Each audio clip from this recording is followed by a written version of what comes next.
Solusi itu kan urusan ujungnya. Manajemen itu harus solusial, harus solusi. Manajemen apa saja? Manajemen mentalmu, manajemen hidupmu, manajemen perusahaan, manajemen negara, semua kan harus menyepakati, memusyawarahkan, merapatkan, merembuk segala macam yang ujungnya adalah solusi. Daya teko ini kan ajaran tentang solusi.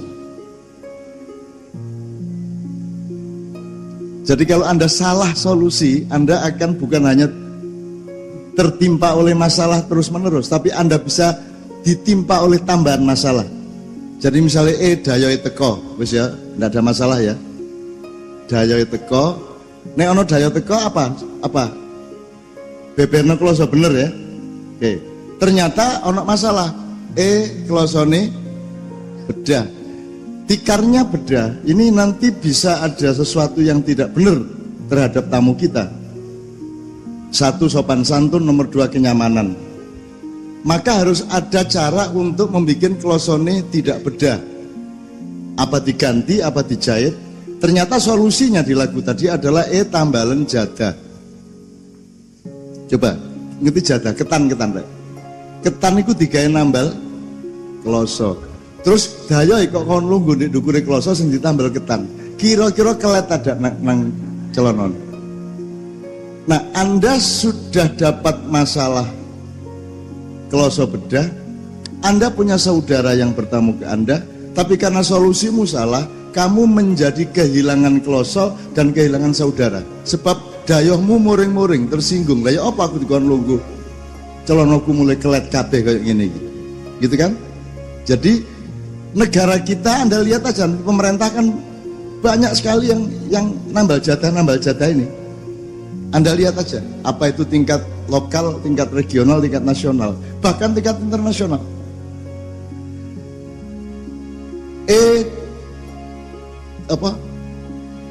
Tambalen jadah itu pun ternyata jadahnya mambu. Jadi tamu Anda tersinggung luar biasa. Dan Anda kehilangan persaudaraan, Anda kehilangan relasi. Ya tak? Ya tak gak? Terus berarti harus ada solusi nih untuk mengatasi jadah mambu yang untuk nambal kloso iki. Solusinya apa? Pakakno asu coba. Asu temen wong iki. Lho dipakakno asu lho. Jadi Anda tadi sudah bertengkar sesama manusia, Anda bertengkar dengan barang yang namanya tikar, sekarang kamu bikin konflik dengan asu, dengan binatang. Endi ono asu gelem mangan jadah mambu pisan. Dok gondene ono kerek gelem dipakani ketan. Gondene kirike. Jadi ini nambah masalah terus-menerus. Akhirnya asune mati wong mangan jadah mambu. Terus solusinya apa? Malah dibuang ke sungai. Anda punya masalah baru yaitu lingkungan hidup, ekologi, ekosistem. Jadi uang sing biasa umbah-umbah dek pinggir kali kok ono asu, ono batang asu liwat kan jadi terganggu. Jadi Anda menjadi punya konflik dan pertengkaran dengan manusia, binatang dan alam. Terus asune mati, buangan kali ya sudah ya. Terus kaline banjir, terus asune dicenelno pager. Pager ya sapa karepmu iki? Nek pagermu dhewe gak mungkin lah apa pagermu dhewe kok candoli batang asu. Oke. Saya hanya ingin mengatakan teman-teman sekalian, kalian kita semua ini diajari oleh bapak-bapak kita, terutama oleh pemerintah kita, untuk tidak menghargai diri kita sendiri, untuk tidak menghargai hasil karya nenek moyang kita, untuk tidak menghargai sejarah kita sendiri. Nah, ini nanti akan kita terjemahkan terhadap jawaban-jawaban. Yang pertama tadi Bapak Profesor Agus. Sebentar, saya tolong diingatkan. Yang Pak Agus tadi tentang sebulan ya, sebulan berpuasa. Gini.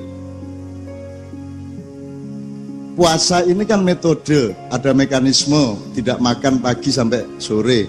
Tapi kita ambil intinya yaitu menahan diri. Kemudian dari inti kita bisa proyeksi ke wilayah-wilayah lain.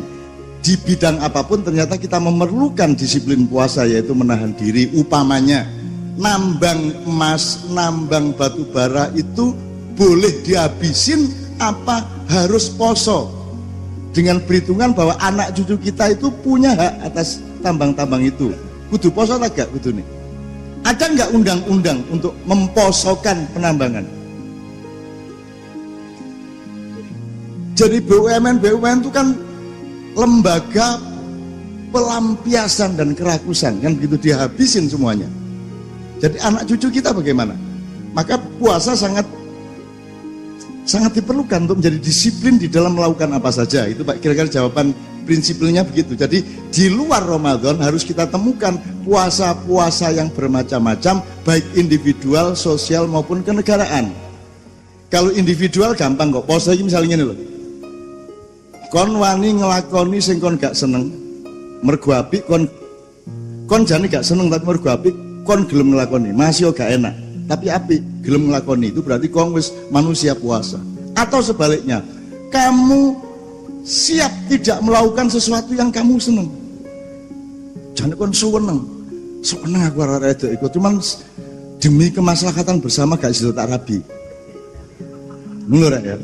Sakno koncoku iki wis kadung kemecerin nemen get biyen, setak ngalah aku. Ngono pamane ya. Itu bentuk puasa. Mohon maaf ya, saya bukan saya mau nyontoh-nyontohin diri saya. Saya itu aku takon sing aku gak poso kok mek rokok tok. Meskipun selama Ramadan aku gak ngerokok, tapi liane aku poso. Dadi pejabat gak. Iso tak gak dadi pejabat? Saya tahun 82 diminta untuk jadi Menteri Muda Kebudayaan, 87 saya Menteri Kebudayaan dan Pendidikan. Tapi aku menolak. Bukan apa-apa. Sakno wong sing sekolah, wong aku gak sekolah masa aku dadi menterimu. Aku sakno. Gitu loh. Ya. Apa? Jadi pengusaha gak, jadi ustad gak, jadi kiai gak. Jadi ustadnya aku selalu ngomong nang kon rek aja percaya aku ya. Lalu sih. Dan aja nganut aku kan. Aku rene iki cek kon nganut sing kudu kok nut, yaitu nek wong Islam Kanjeng Nabi. Lah nek kon rene nganut aku kok aku di ketemu Kanjeng Nabi didehemi. Dianut nih ya, ngono enggak mati aku. Terus aku kepedok Nabi Ibrahim, oke ya umatmu ya le ya. Nah, mulanya aku urip ijen, gak ada masalah, aku urip biasa saja. Saya hidup secara sangat jelata, tidak pernah meningkat budaya saya, budaya apa? Konsumsi budaya saya, perilaku budaya saya, ngono iku kebuyan ngene iki. Aku kan dikir rada apik sing nukokno selamat. Selamat iku arek Sidoarjo sing ngenterno aku nang ndi ditukokno iki sak sandal-sandale. Jadi aku duwe serep sandal wae mergo ditukokno wong. Nek aku wis ngene iki kebiyen. Artine sedangkan kenikmatan pribadi pun saya poso. Aku gak tahu turu temenan di kasur, gak tahu. Nek gak di kursi lungguh ngene iki aku iso turu, iso wis. Ono pojokan anakku kene, anakku bojoku kene, ono pojokan tok aku melungker nek kono aku turu ndak ada masalah. Aku biasa turu di trotoar tahun 70-an biyen dan sampai saiki aku cek wani turu. Kan masalah. Artinya saya sangat nikmat untuk tidak menikmati kemewahan.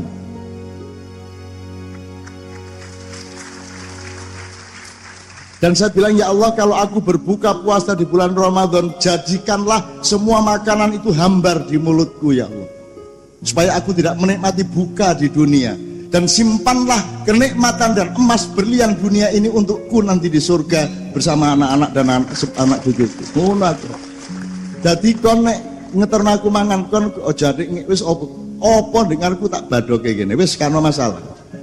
Dan nek kon ngkai petik, bebek, daging, opo-opo, tempe sing tak jupuk mesti tempe nih. Dan aku tahu diwawancari wartawan, Cak, kalau puasa Mbak Novia biasanya masak apa? Terus aku jawab, ya pokoknya gini loh, prinsipnya aku ikut mangan pokoknya jo angel-angel. Maksudnya, ya maksudnya nek daging lah, misalnya petik, ono belungnya, ono daging kudu tak cuakot lah, angel prosedure kan. Kudu betot, kudu lah angel. Nek tempe kari beleng, wis ngono. Terus menene aku ditulis di halaman piro ngono di sebuah koran Jakarta. MH.2 saya anti daging. Ngono iki. Ya Allah. Zaman Nabi Adam lu gak ono wong gobloke kaya ngono. Lah kok saya anti daging iku ya apa? Aku iki mek ngomong, aku iki nek mangan gak gelem kangelan. Wong wis mangan iku lak nikmat sih. Lah kok angel iku lak ya apa sih? Mangan iki kudu sing gampang. Upamane ana panganan iku mek sak pil terus tak lebokno, tak untal wis aku gelem. Seperti Mojopahit ketika melakukan perjalanan ke internasional sampai ke Afrika Utara, Eropa Selatan, itu bondone sak kapal isine wong 700 ku mek semacam padatan tempe dan gizi tradisional dan cukup diuntal situk tok sedina wis wareg. Dok nek dituruti kon iso mbayangno jaman biyen gurung ono kompor gas teman. Ndak mosok cothek geni ndek kapal saunu kae. Lah gak mungkin lah. Maka harus ada teknologi padatan kan begitu. Gitu ya. Jadi itu kira-kira jawaban saya. Menurut saya, mari kita temukan prinsip puasa di dalam melakukan apapun. Apa sinau, apa berdagang, apa berkeluarga, semua ada prinsip puasa yang harus kita jalankan. Betul nggak? Kita sama istri aja tidak boleh karena nafsu kita. Aku nggak tahu. Tidak karena nafsu, enggak. Kalau bisa kita dapat kenikmatan itu dari Allah karena diperintah dan ditakdirkan, bukan karena kita minta kemudian tercapai. Lah nek kon ndolek terus kecekel ya ngancane ndolek.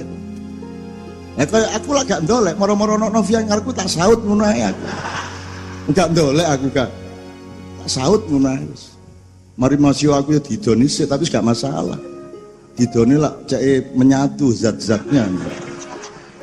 Ngono ya Pak ya, mudah-mudahan jadi kita temukan termasuk. Jadi gini Pak, puasa itu diterjemahkan sampai ke tingkat policy seperti yang tambang tadi itu. Saya kira digabungno karo sing pertanyaan kedua, arek-arek nom saiki iki McD segala macam.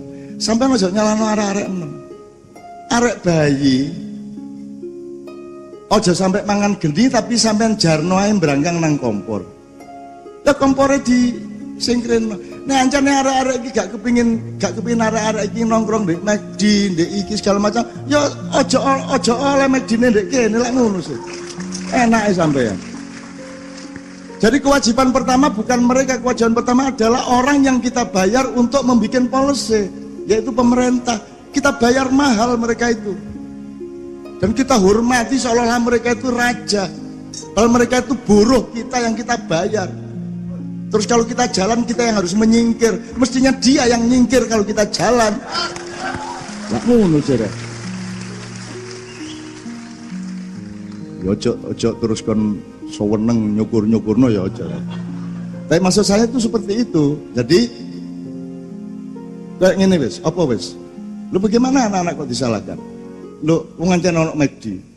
Mancen ono kabeh dilebokno kabeh. Karena pemerintah nyun sewu kadang-kadang pejabat itu tidak berpikir nasionalisme. Yang mereka berpikir adalah aku oleh beratu piro. Nggih ta mboten?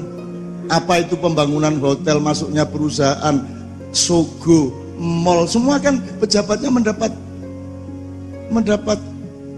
apa iku jeneng beratu iku malah cara beratur cek eling kan.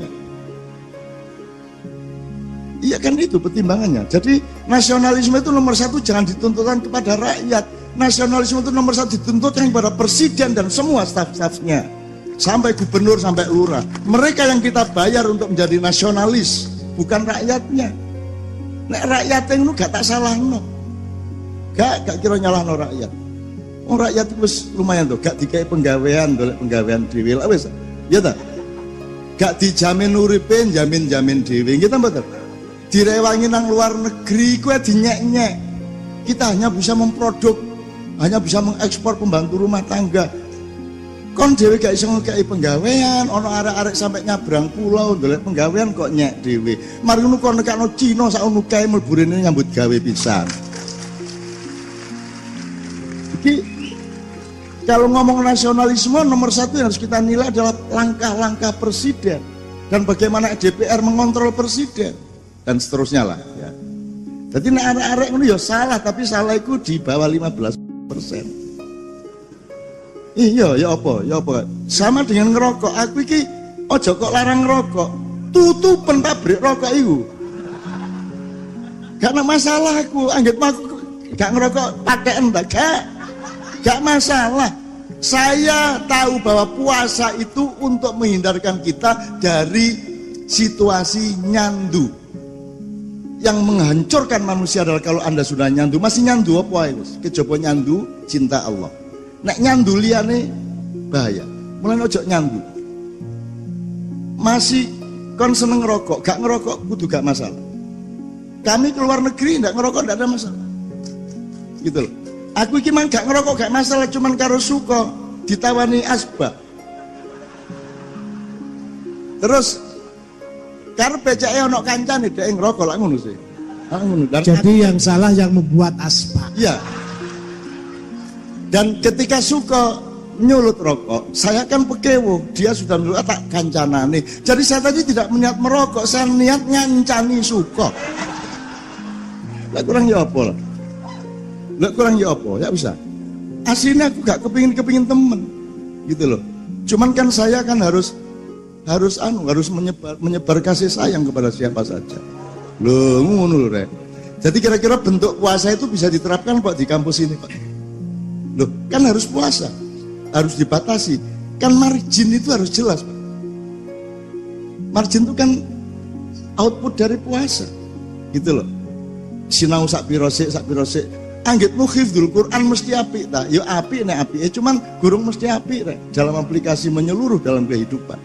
Kon sinau sak ngono kae iku karepmu ya apa? Wong kon rong kalimat gurung iso nglakoni, kok tumpuk-tumpuk kalimat tuh sampai iku cangkemmu koyo bedes. Nyimpen iku. Kakean ilmu kan suwe-suwe. Mulane aku gak sekolah mergo kuwatir akeh ilmu aku. Akhirnya aku nggar situk tapi tak lakoni. Mulane sampai saiki aku gak maca. Sebab aku maca titik kait saline yang ndek kene wis metu 5 buku. Ngono ya, semua aku maca aku wis gak wis. Wong aku gak maca terus menerus tak ning ngetokno ngono lho. Jadi teman sekalian, jadi itu juga harus puasa, belajar pun harus ada puasanya. Ojo kuwabe kok lek. Kon niku ngomong La ilaha illallah, gak tahu mikir, sik takoni aja ngomong ilallah sik. La ilaha kon gurung paham. Kamu ndak pernah mikir la ilaha itu apa. Kalau kamu sudah ngerti la ilaha, baru ketemu ilallahnya. Kon gak ro la ilaha illallah bendino. Kan untuk tahu iya harus tahu tidak dulu. Untuk tahu cahaya harus mengalami kegelapan dulu. Ngono lho. Itu hukumnya Allah. Ngono rek kira-kira rek ya. Oke ini jadi Pak sampean aku seneng sampean punya kegelisahan itu tapi sakno arek-arek dikon lapo katene. Lek nek arek gak nongkrong di kono kate lapo mosok yasinan ben dunia ya. Lah ya apa coba? Apa meneng kok ustad-ustad kiai-kiai nek kene sambat iku dikeki PR dikon wiritan ping 3333 lak gendeng iku jenenge. Lu ngarek-arek iki pelajarane gak tuh diwaca, dikon maca surat Al-Waqiah ping 700. Ya apa? Aku tahu iku gelut musuh Gusmi mergo ngono iku. Gusmi almarhum iku. Aku kan sering menangani pasien bersama, Gusmi mesti ngono iku PR antuk qira'a Al-Waqiah sab'a mi'at marrah. Jadi wacan cek masalahmu ku selesai, dia itu masalah karo bojone, masalah ekonomi tadi situ. Terus karo Gusmi dikongkon maca Al-Waqiah dawa lho rek iku rek. Ping 700. Ki ya apa karep sampean Gus? Wong dhek iku ngrasakno masalahe iku wis ndase kate pecah. Ya dikongkon maca ping 700. Maca pisan lho rektor gurung karuan tahu.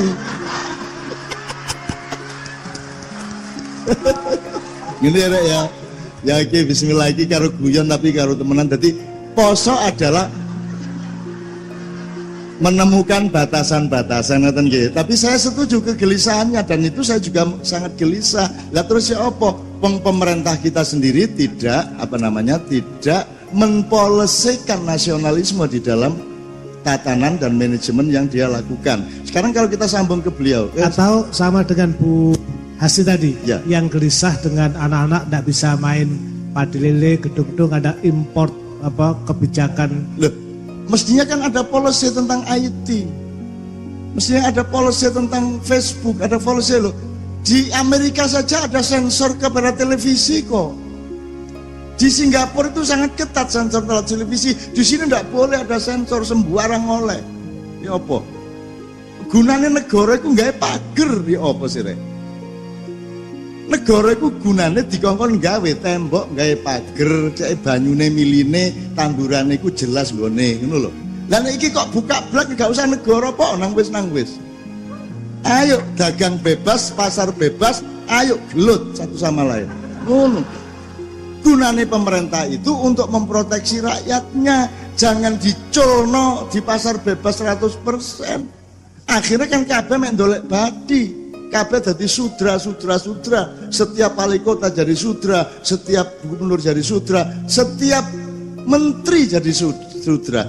Petani sampai hari ini belum pernah menjadi subjek utama dunia pertanian, betul enggak? Mereka hanya menjadi objek, mereka hanya menjadi pelengkap penderita dari polisi-polisi pertanian nasional, betul enggak?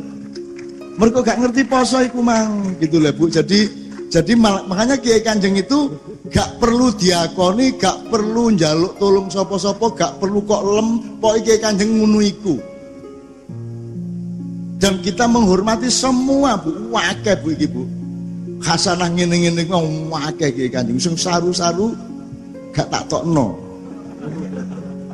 Ya banyak sekali kita punya, bahkan kita, karena saya tahu Indonesia ini memiliki segala sesuatu yang dunia tidak punya. Jadi kalau sekarang dunia mengembargo Indonesia, alhamdulillahirabbil alamin. Karena kita punya segala sesuatu yang dunia tidak punya. Dunia yang butuh Indonesia, Indonesia sebenarnya tidak butuh dunia. Kekayaan alamnya, kebudayaannya, bakat manusianya, semua kita lengkap. Lengkap, sak lengkap-lengkapnya. Dan mereka yang butuh kita, bukan kita butuh mereka. Cuman kita juga tidak boleh egois terus tidak butuh mereka. Enggak, kita harus ngemong mereka, kita harus menampung mereka, mereka harus kita gendong. Kiai Kanjeng ini musiknya untuk gendong musik macam-macam. Jawa nomor 1, mergo wong Jawa.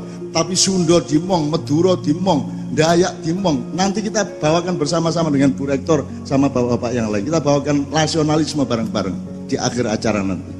Lagu Maroko itu dimuat oleh gamelan Kiai Kanjeng. Lagu Jerman, lagu poinang dia wis. Dan kita pentas di dunia jin, kita pakai aransemen jin. Kurang ya apa? Karena apa? Karena kita ini mangku dunia, mangku alam, mangku mangku buwono. Duduk bawono. Nek bawono dilungkas leren iki. Aku wis duwe gantine. Ojo rame-rame ya, pondok-pondok. Jadi gitu teman sekalian. Jadi ibu saya sangat senang sekali.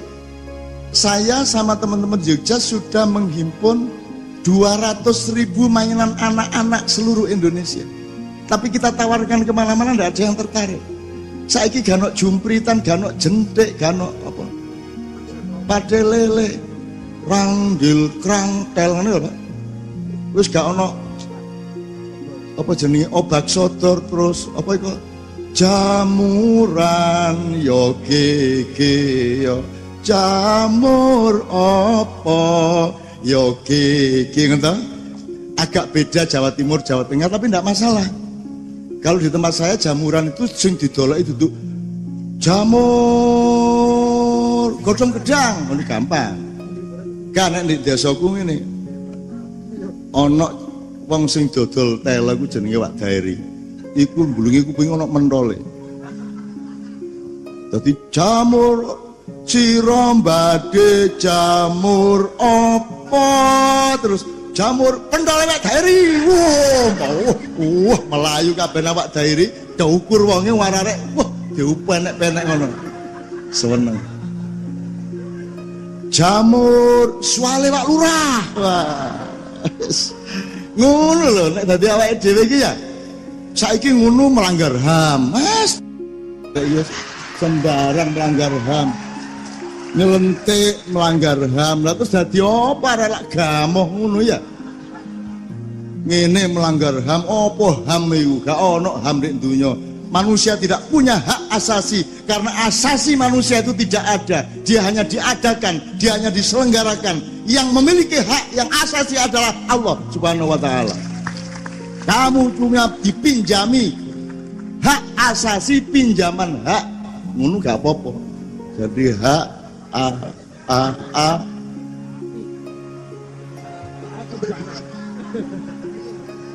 Kalau Anda punya hak asasi, berarti Anda bisa menciptakan dirimu sendiri, maka kamu punya hak. Kon iso ndawakno rambutmu dhewe. Iso. Mulane ukuran. Bendina kok ukur tambah piro, nisor ndukur lho ya.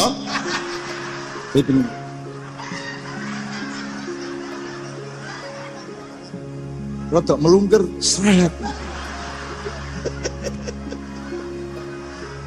Ya ta, aku gak anti HAM gak rek, cuma ojo lebay po. Oh ya, lo ya kalau guru nek biyen ngene garisan yo gak apa-apa lah.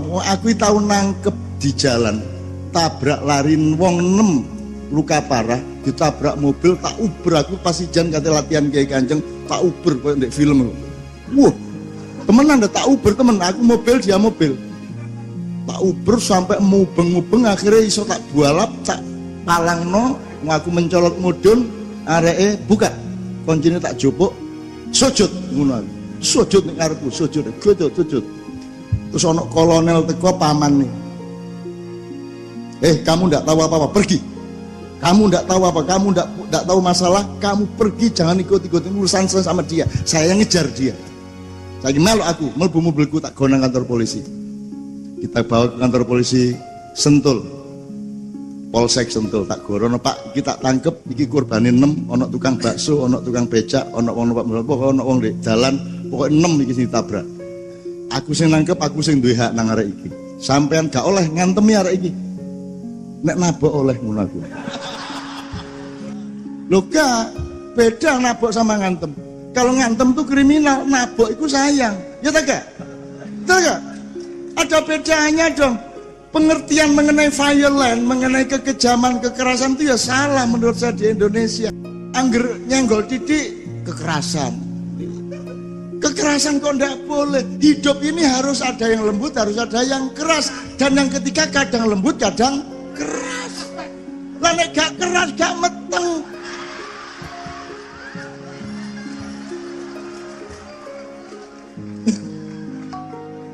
Jadi violent itu kekejaman, bukan kekerasan. Kalau kekerasan tidak masalah.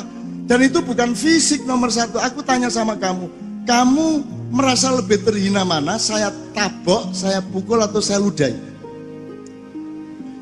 Jadi meludahi. Atau gini, kamu milih mana? Lebih terhina mana? Saya ludahi atau saya hina bapakmu? Tanpa menyentuh kulitmu, saya menghina bapakmu dengan suaraku. Kamu lebih terhina atau lebih terhina saya ludahi? Bapakmu dihina. Nah ya. Jadi kekerasan itu tidak fisik, kekerasan itu mental dan martabat. Lah kan kok melok-melok wong sing gak ngerti martabat. Kita ini kan orang yang ngerti martabat. Wong Jawa itu ojo dicekel ndase, itu artinya ojo dindas-ndasi. Kene iki cilik ya gak apa-apa. Kene iki ndek gak masalah, tapi ojo ada ngendek-ndeki aku. Dukura sak karepmu tapi ojo ngendeki aku. Gedhe sak karepmu tapi ojo ngedeni aku. Ngono lho rek wong Jawa iku. Kita mboten. Iku sing jenenge Jawa. Lah nek wong gedhe ngedeni aku tak dudono nek aku luwih gedhe timbang awakmu. Ojo macam-macam kok. Ngono aku. Tak gedeni temen kono. Aku iki nyilik-nyilik awak aku iki. Cek gak ketara atane. Macam-macam tak gedeni temen kapok kono.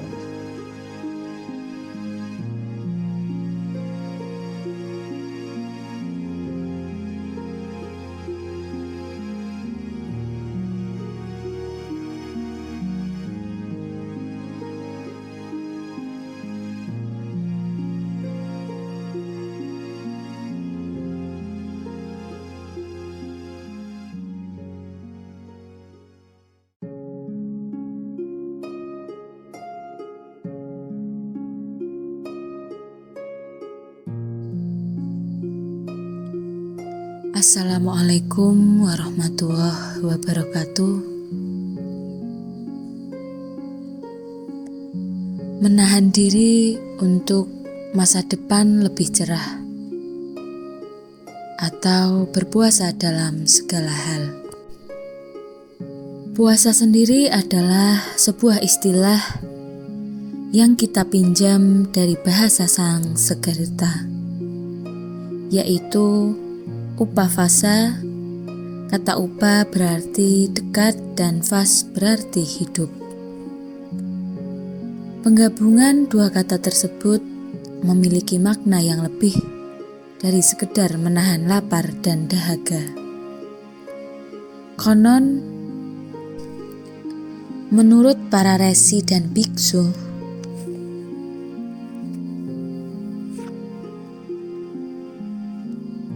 kata upavasa berarti hidup yang terbiasa dekat dengan Sang Pencipta melalui doa dan berpegang teguh dalam hal tersebut.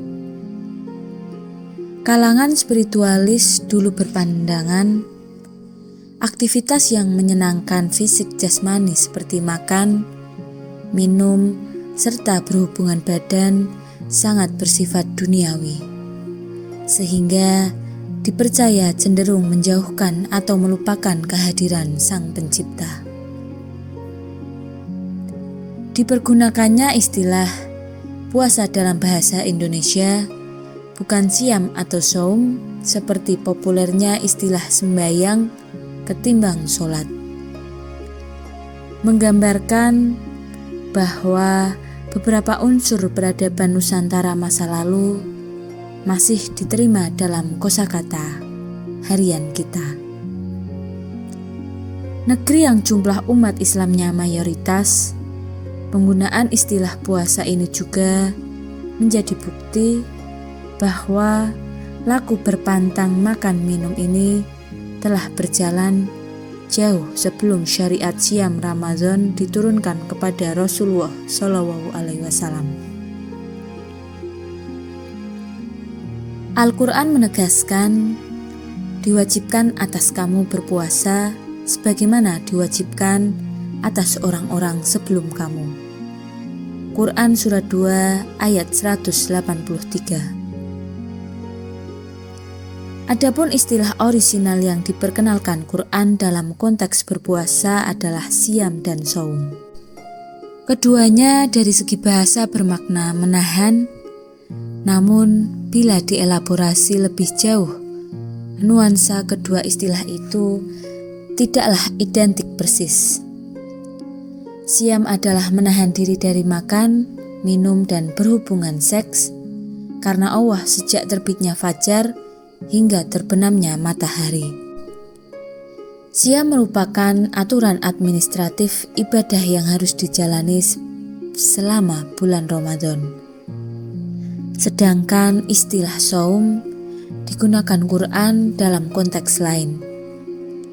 Dalam Quran Surat Maryam ayat 26, Ibunda Nabi Isa alaihissalam dipesankan Allah untuk melakukan saum, yakni menahan diri dengan tidak berbicara kepada kaumnya ketika putranya lahir tanpa ayah. Di ayat tersebut kata saum bahkan tidak terkait dengan larangan makan dan minum, karena pada awal ayatnya justru memerintahkan Maryam untuk makan dan minum. Secara bebas, saum berarti menahan diri untuk melakukan sesuatu yang sebenarnya berhak dilakukan. Menariknya ketika hendak memulai puasa, lafaz ikrar doa memulai puasa yang populer menggunakan istilah saum, itu berarti antara ritual siam dan nilai saum keduanya harus berjalan bersama-sama saling komplementer. Siam harus berkonten saum. Siam tanpa nilai saum adalah praktik puasa yang musbrah. Sebuah hadis Nabi dikatakan, betapa banyak orang yang melakukan siam, namun yang didapatnya hanyalah rasa lapar dan dahaga saja. Dalam kesempatan lainnya, misalnya Nabi mengatakan, Barang siapa yang tidak meninggalkan perkataan dusta, maka Allah tidak butuh dari rasa lapar dan haus yang dia tahan. Bila siam kita jalani selama 29 atau 30 hari di bulan Ramadan, maka saum hendaknya menjadi akhlak yang dapat dijalankan sepanjang masa hidup kita. Saum berkaitan dengan kecerdasan mental dalam mengendalikan diri. Dalam term biologi, manusia digolongkan sebagai makhluk omnivora, bisa makan apa saja.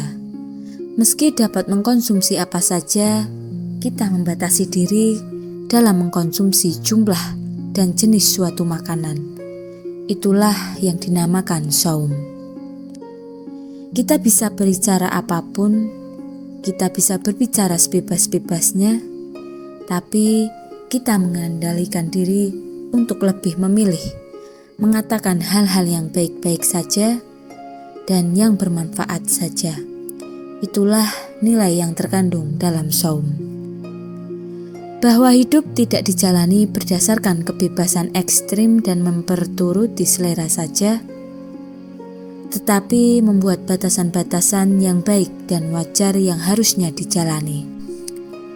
Dalam kurikulum Ma'iyah diajarkan, hidup bukan melulu soal senang tak senang, suka tak suka, tapi yang terpenting adalah baik atau tidak dan benar apa salah.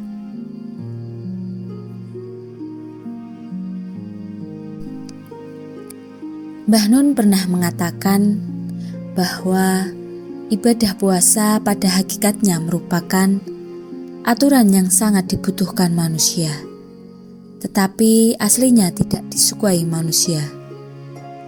Tidak enak itu rasanya menahan lapar, tidak mudah itu menahan dahaga.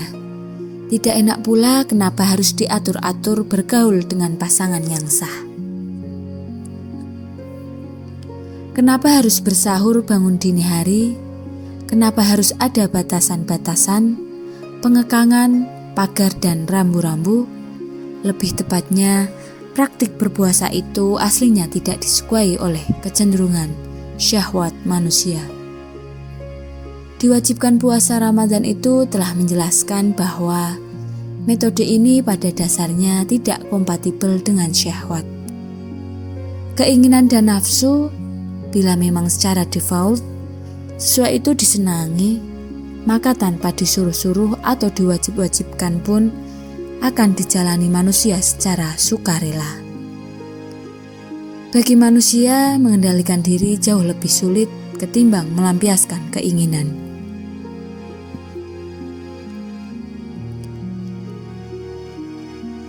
Sejak bayi, anak manusia sudah terbiasa melampiaskan apa yang ia inginkan. Bila ia ingin makan dan minum, anak bayi akan menangis, menuntut dipenuhi segera keinginannya secara instan. Dan bayi memang berhak atas itu. Bila sang bayi akan buang hajat, ia akan lakukan kapan, dimanapun saja tanpa perlu meminta izin. Beranjak kanak-kanak, keinginan itu pun semakin berkembang. Lihatlah bagaimana seorang anak akan setengah memaksa atau bila perlu merajuk, merengek untuk dibelikan sesuatu yang ia sukai walau sebenarnya tidak dibutuhkan. Orang tua yang memiliki konsep parenting dalam mendidik anak tentu tidak akan pernah memenuhi segala keinginan anaknya, meski mereka sanggup memenuhinya. Bercermin dalam hikayat leluhur pun, pelanggaran yang dilakukan nenek moyang manusia, Adam di surga juga berhubungan dengan ketidakmampuan mengendalikan diri. Syekh dan Adam dan Hawa dahulunya berdiam di surga, dan di sana mereka bebas untuk menikmati apapun fasilitas yang ada di taman surga kecuali satu, yaitu hanya sebuah pohon. Larangan yang hanya satu itu pun pada akhirnya dilanggar. Pesan moral dari kisah itu menjelaskan bahwa Dasar kelemahan manusia adalah ketidakmampuan mengendalikan diri. Maka kita sebagaimana leluhur kita juga punya kecenderungan yang sama, yakni gampang tergoda. Kita semua punya kemungkinan melanggar larangan Allah, melupakan janji setia kita dahulu, dan kemudian akhirnya tergelincir jatuh tidak terhormat. Kita dapat saja terkecoh oleh sesuatu yang sepintas selalu menyenangkan dan menarik, padahal di belakang hari nanti akan membawa malapetaka. Kita semua Bani Adam punya potensi untuk jatuh tidak terhormat kalau kita tidak tahu batas dan tidak bisa menahan diri. Pengandaian itu jauh lebih sulit dari pelampiasan. Mekanisme kontrol tubuh manusia dilakukan oleh sistem syaraf yang terdiri dari dua bagian, yakni syaraf sadar dan syaraf otonom.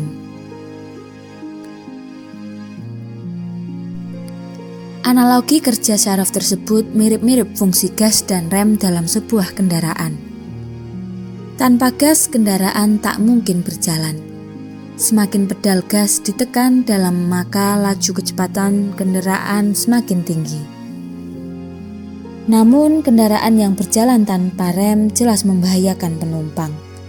Faktanya, tidak seperti syaraf parasimpatis yang semakin menurun kemampuan sejalan dengan pertambahan usia, syaraf simpatis relatif tetap terpelihara.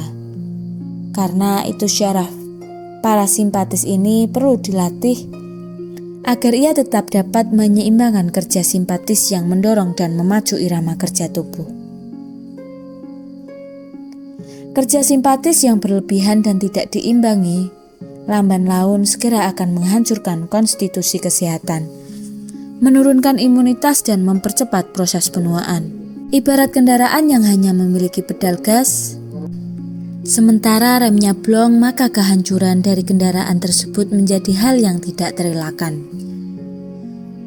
Masih banyak lagi contoh lainnya untuk membuktikan bahwa mengendalikan diri itu jauh lebih sulit dari melampiaskan diri. Mbah Nun pernah mengungkapkan ilustrasi betapa uniknya ibadah puasa dibandingkan model-model ibadah lainnya dalam hal relasi kita dengan dunia. Jika dalam sholat kita menginterupsi dunia sejenak, saat takbiratul ihram kita memutus mata rantai komunikasi sosial untuk fokus beraudiensi dengan Sang Pencipta. Interupsi itu kemudian berakhir saat kita mengucapkan salam ke kanan dan ke kiri, menegaskan bahwa kita siap membawa pesan damai ke seluruh lingkungan kita. Jika melakukan zakat, dunia malah kita cari, agar sebagian perbendaharaannya nanti bisa kita distribusikan kepada saudara-saudara kita yang berhak menerimanya. Sementara ketika berhaji, kita sudah talak 3 dengan dunia, kita tinggalkan kampung halaman, sanak famili, handai tolan dengan berbekal kain putih sederhana, tak berjahit kita sambut panggilan ilahi, pergi ke tanah suci menyeru, labbaik Allahumma labbaik tanpa atribut duniawi apapun. Namun ketika berpuasa, dunia tidak kemana-mana melainkan ada di hadapan kita. Namun kita tidak diperkenankan untuk menyentuhnya. Pesan yang terkandung adalah apabila suatu ketika dunia datang dengan segala glamor kemilauannya, menggoda prinsip-prinsip hidup dan idealisme kita, puasa telah menanamkan pada diri kita sebuah imunitas ketangguhan mental dalam mengendalikan diri terhadap segala godaan dunia.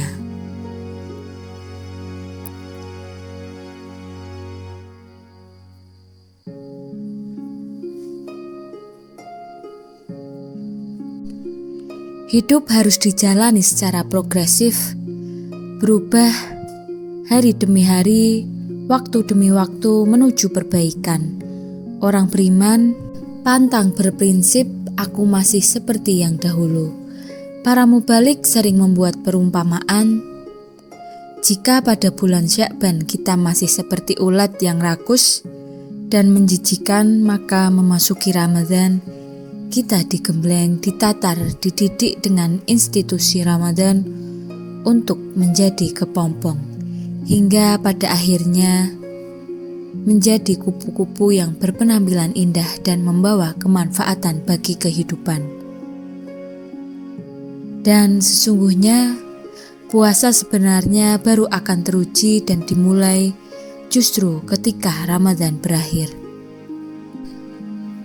Apabila suatu ketika dunia datang dengan segala glamor kemilauannya, menggoda prinsip-prinsip hidup dan idealisme kita, puasa telah menanamkan pada diri kita sebuah imunitas, ketangguhan mental dalam mengendalikan diri terhadap segala godaan dunia. Semoga kita dapat menahan diri untuk menjadi pribadi yang lebih baik. Wassalamualaikum warahmatullahi wabarakatuh.